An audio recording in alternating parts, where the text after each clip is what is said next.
किसान साथी नमस्कार। किसान साथी आज हम बात करेंगे धान की फसल में शीत ब्लाइट के बारे में जानकारी देंगे। शीत ब्लाइट रोग जो है के कारण कौन से हैं, शीत ब्लाइट रोग के कारण और इसके लक्षण बात करेंगे और शीत ब्लाइट के उपाय और उपचार की भी बात करेंगे इस छोटे से वीडियो के माध्यम से। किसान भाई सबसे पहले बताते चलिए आप सभी को शीत ब्लाइट के बारे में बहुत से किसान भाइयों को जानकारी होती है, बहुत से किसान भाइयों को शीत ब्लाइट जो झुलसा रोग होता है इसके बारे में जानकारी नहीं होती है। तो सबसे पहले बताते चलें किसान भाई शीत ब्लाइट के हमारे लक्षण कौन कौन से। किसान भाई अगर हमारे धान की बात कर लें, अगर वातावरण में बहुत ज़्यादा आर्द्रता है या बहुत ज़्यादा खेत में नमी है, अगर बात कर लें नमी की तो अगर पानी उसमें 5 से 7 सेंटीमीटर से ज़्यादा भरा है तो हमारे शीत ब्लाइट या जो झुलसा रोग है उसके जो है सिम्टम, इसके लक्षण आ जाते हैं। सबसे पहले किसान भाई जहाँ पे आपके 4 से 5 सेंटीमीटर का पानी भरा होगा या जहाँ पे वातावरण में आर्द्रता ज़्यादा होगी वहाँ पे किसान भाई इसके लक्षण आते हैं। अब बात कर लें इसके लक्षण में कौन कौन से लक्षण आते हैं। सबसे पहले किसान भाई पत्तियों पर कत्थई धब्बे जो है बन जाते हैं। और क्या होगा किसान भाई, पत्तियों के बाद तने पे धब्बे आ जाते हैं, जैसे आप वीडियो में देख रहे होंगे।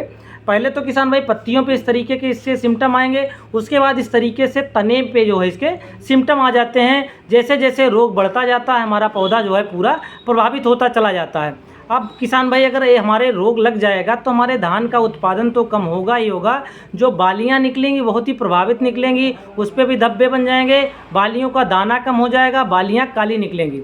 अब किसान भाई बात कर लें जो हमारा फंगस है, कवक है, ये कौन सा कवक होता है किसान भाई, ये फफूंद जनित रोग है। राइजोक्टोनियम सोलेनाई एक कवक होता है, उसके कारण किसान भाई ये हमारा शीत ब्लाइट झुलसा रोग लगता है किसान भाई। अब बात कर लें इसका उपाय के लिए किसान भाई सबसे जो जरूरी है बीज उपचार।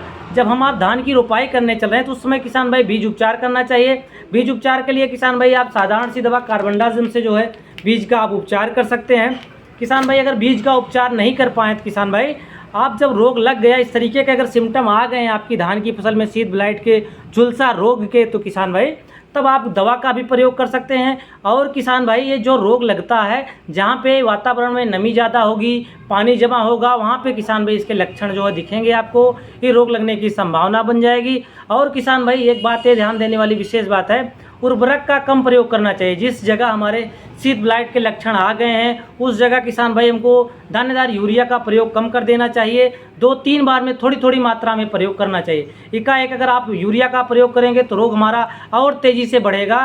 तो इसलिए किसान भाई रासायनिक उर्वरक का प्रयोग कम कर देना चाहिए। जितनी आवश्यकता हो उतनी ही मात्रा में जो है उर्वरक का प्रयोग करना चाहिए। कहने का मतलब है क्षमता से अधिक उर्वरक को भी प्रयोग करने से शीत ब्लाइट रोग जो है लगता है। अब बात कर लें किसान भाई इसके बचाव के लिए, सबसे पहले इसके बचाव के लिए उर्वरक का प्रयोग कम करें और दूसरा किसान भाई खेत का पानी निकाल दें। उसके बाद जो मैं दवा बताने जा रहा हूं उस दवा का अगर आप छिड़काव करते हैं तो बहुत ही शानदार रिजल्ट आपको देखने को मिलेगा, क्योंकि पिछले 2-3 साल से हम इसको प्रयोग करा रहे हैं किसान भाइयों को।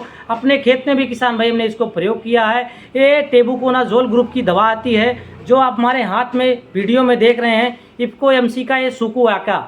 किसान भाई इसका फार्मूला जो होता है इसमें एजेस्ट्रोबिन 11% होता है और टेबुकोनाजोल जो होता है किसान भाई इसमें 18.3% एससी फॉर्म में होता है। बहुउद्देशीय फफूंदनाशक दवा है। अगर हम इसका प्रयोग करते हैं 250 ml का आप बोतल देख रहे हैं हमारे हाथ में, 250 ml को 200 लीटर पानी में अगर हम छिड़काव करते हैं 1 एकड़ धान की फसल में, तो किसान भाई क्या होगा, हमारा जो शीत ब्लाइट लगा है उस पर किसान भाई नियंत्रण होगा, उसकी रोकथाम हो जाएगी। अब जो हमारा महीना होता है अगस्त और सितंबर, इस समय मौसम देखा जाता है ज़्यादातर ख़राब रहता है, तो किसान भाई इस दवा के छिड़काव के साथ में आप स्टिकर ज़रूर मिलाएं। स्टिकर मिलाने से किसान भाई दवा का फैलाव बढ़िया से हो जाता है और जो भी दवा का हम प्रयोग करते हैं सीधा पत्तियों पे पड़ता है। इसलिए किसान भाई सावधानियाँ भी कुछ होनी चाहिए।